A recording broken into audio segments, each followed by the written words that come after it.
Paz do Senhor, meus queridos irmãos, é com alegria que nós estamos nesta segunda-feira, trazendo mais uma palavra daquilo que Deus sempre tem colocado ao nosso coração.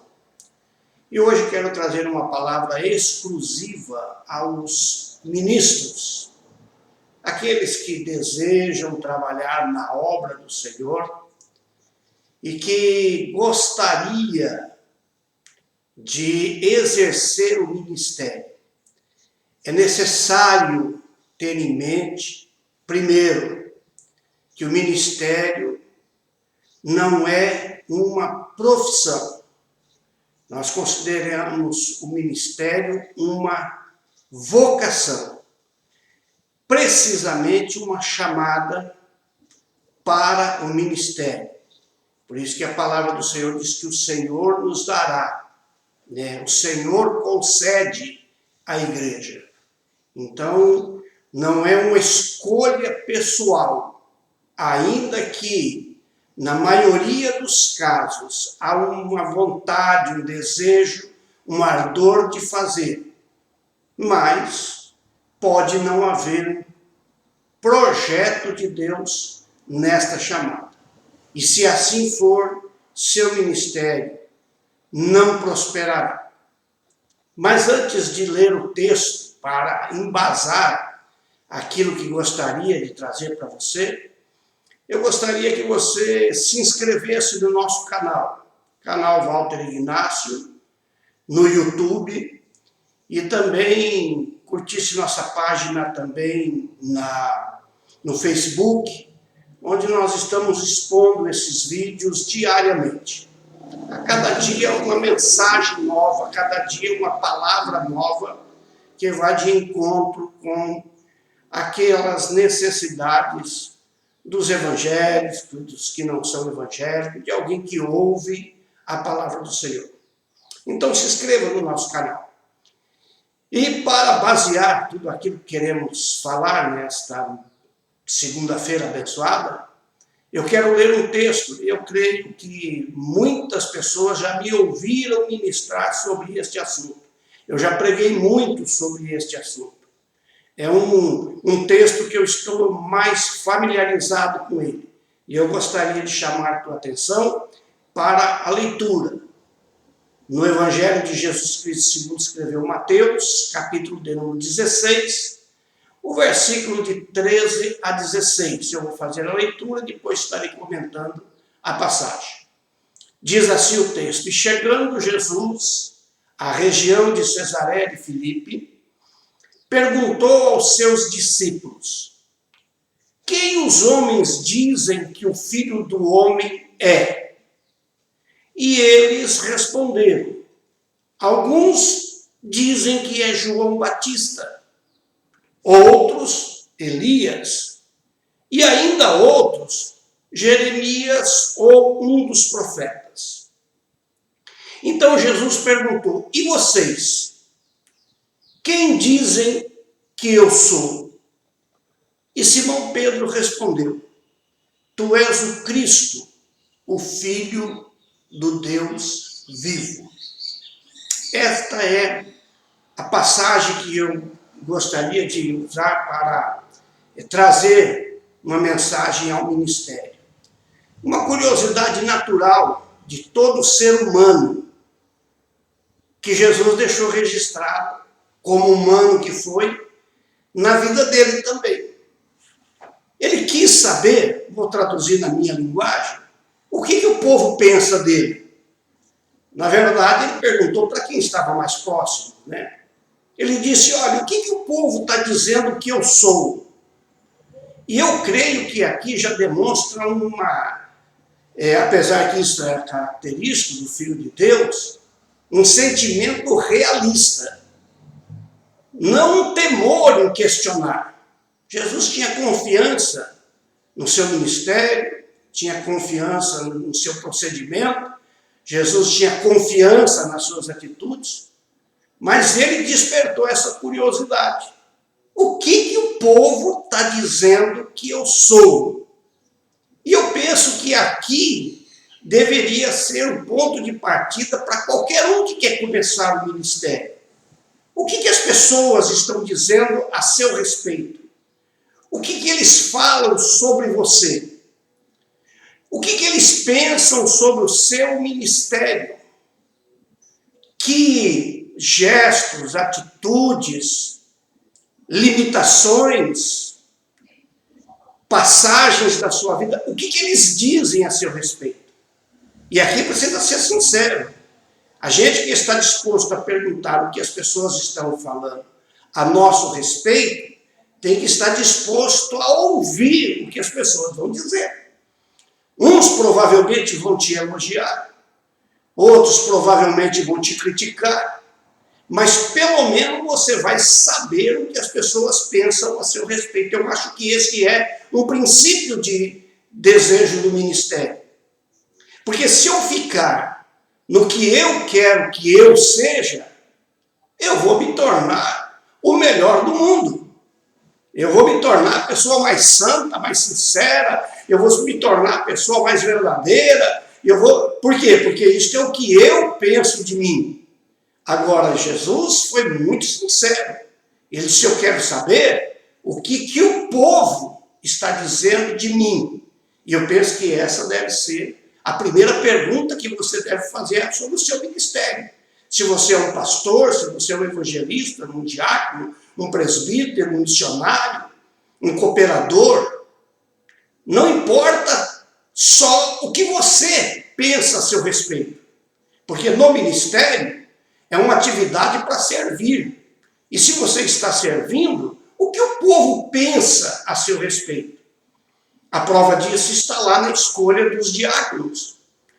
A Bíblia diz que eles escolheram 7 homens, com as devidas características, e o povo achou bom. Ou seja, o povo concordou com aquela escolha. E isso é necessário, principalmente dentro do ministério. Agora, eu fico atento às respostas. Porque os discípulos, quando ouviram o questionamento de Jesus, eles foram rapidamente dando as respostas. A primeira resposta que foi o Senhor se parece com João Batista. E eu creio que esta é uma característica que nós deveremos trazer para o nosso ministério. Uma aparência com o João Batista. Quando você lê o texto sagrado sobre o surgimento de João Batista, a Bíblia não fala nada sobre a vida antes do ministério de João Batista, como não fala da de Jesus, a não ser até os seus 12 anos, e depois das suas atividades com seu pai, José. João Batista, diz o texto, apareceu pregando no deserto da Judéia, vestido de pele de camelo, comendo mel silvestre, com gafanhoto. Quer dizer, uma vida muito simples. Esse era o conhecimento que se tinha sobre João Batista, que tinha um viver muito simples. Uma pessoa simples, que se vestia com simplicidade, que se alimentava com simplicidade. Agora, preste atenção. A maior característica de João Batista não era só o seu procedimento simples, era a sua ousadia em falar sempre a verdade. Custe o que custar. E o que custou para João Batista foi um preço muito alto, por falar a verdade, por ser sincero. Ele pagou o preço mais alto, que foi com a própria vida, mas não mudou o seu discurso. Continuou sendo o mesmo João Batista. Se era necessário elogiar, eis aí o Cordeiro de Deus que tira o pecado do mundo, do qual eu não sou digno de desatar as sandálias de seus pés. Se era necessário se humilhar, não tinha dificuldade com João Batista. Mas quando era necessário repreender, raça de víboras. Quando era necessário falar a verdade, olhou para Herodes e o condenou. E isso lhe custou a vida. E João Batista era tão humano que, quando preso, na solidão que todos estamos sujeitos, a tristeza, a angústia, o abandono, o que João Batista fez? Ele se introspectivamente analisou e disse: será que eu não estou equivocado com as minhas escolhas? E ele diz o texto que chamou 2 de seus discípulos, e olha bem, foi ele que batizou Jesus, foi ele que declarou que Jesus era o Cordeiro de Deus, foi ele que disse que não era digno de desatar as sandálias de seus pés. Ele mesmo chamou os 2 discípulos e disse: vão e pergunte para Jesus se ele é o Messias, que nós estamos esperando, ou se ainda devemos esperar por outro. O texto sagrado conta que os 2 discípulos foram, fizeram a pergunta que João Batista fez, e eu penso que, naturalmente, como um ser humano, a resposta natural de Jesus deveria ser: olha, volte e diga para o João Batista para ele se converter. Onde já se viu criar esse sistema de dúvida, essa dúvida no coração? Quem é o João Batista para fazer uma pergunta dessa? Não. Jesus compreendeu que, apesar de toda sinceridade, humildade, honestidade, verdadeiramente honesto que João Batista era, ele era ser humano, que tinha suas limitações, e João Batista não se envergonhou de expor a Jesus as suas limitações, as suas frustrações.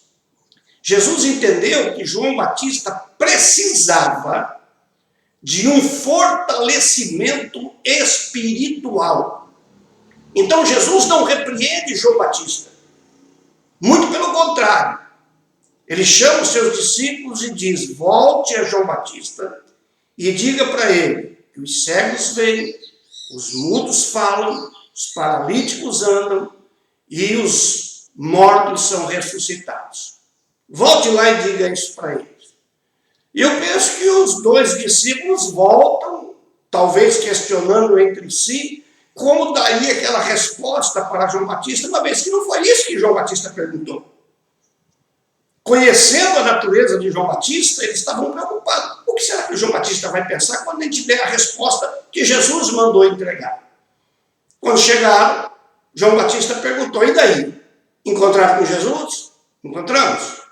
Perguntaram o que mandei perguntar? Perguntamos. E o que ele respondeu? É ele o Messias ou devemos esperar outro?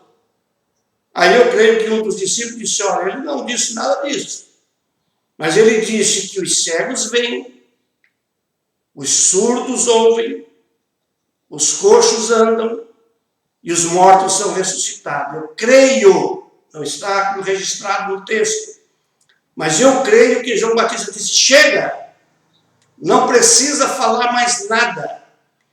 Essa atitude de Jesus em dizer da ação do Espírito de Deus, dos milagres e das coisas que estão acontecendo, com certeza ele é Jesus Cristo, o Filho de Deus, o que havia de vir.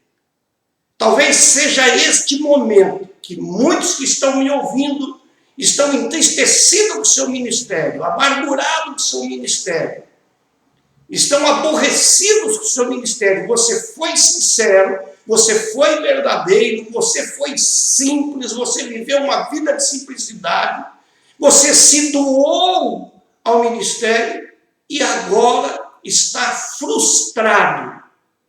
Mas, por favor, faça uma retrospectiva no seu ministério. Ontem eu estava aqui na igreja participando do culto do Outubro Rosa, onde a minha filha, a pastora Vasti, mais uma vez contou o seu testemunho de como Jesus a ressuscitou, perdeu as 2 mamas, se tornou estéril e depois Jesus fez o milagre. E hoje nós temos a nossa netinha, a Sarinha, que é um presente de Deus, e ontem eu estava analisando que cada vez que lembro do milagre que Jesus faz, reaviva em meu coração a alegria da salvação, a presença do Espírito de Deus e reanima o meu ministério. Hoje eu vou parar o meu vídeo aqui, porque gostaria muito de falar sobre o profeta Elias também. Mas eu quero deixar para você esta palavra. Seja sempre sincero.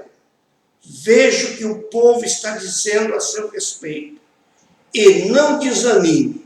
Jesus não desistiu de você. Paz do Senhor.